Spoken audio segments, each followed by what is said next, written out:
മിശിഹായ്ക്ക് സ്തുതിയായിരിക്കട്ടെ. അത്യുന്നതങ്ങളിൽ ദൈവത്തിന് സ്തുതി, ഭൂമിയിൽ സന്മനസ്സുള്ളവർക്ക് സമാധാനം. ഒരു വിശ്വാസി എന്ന നിലയിൽ നാം വളരെ പ്രതീക്ഷയോടെ കാത്തിരിക്കുന്ന ഒരു കാലമാണ് കടന്നു വരുന്നത്. അതെ, നൂറ്റാണ്ടുകൾക്ക് മുൻപ് മഞ്ഞൾ കുളിച്ചു നിന്ന ഒരു രാവിൽ ബത്ലഹേം നഗരിയിലെ ഒരു പുൽക്കൂട്ടിൽ ലോകരക്ഷകൻ പിറന്നു വീണതിൻ്റെ ഓർമ്മയിലേക്ക് നാം കടക്കുകയാണ്.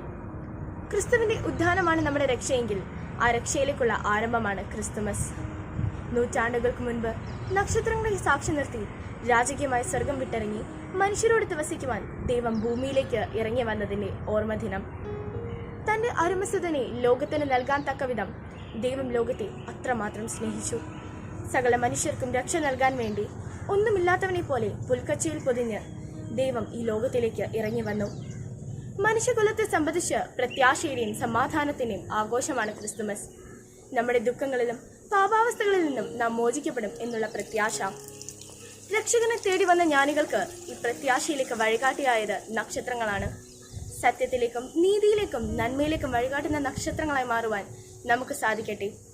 മാലാഖമാർ പാടിയതുപോലെ സന്മനസ്സുള്ളവരായി സമാധാനത്തോടെ ജീവിക്കുവാൻ നമുക്ക് കഴിയണം.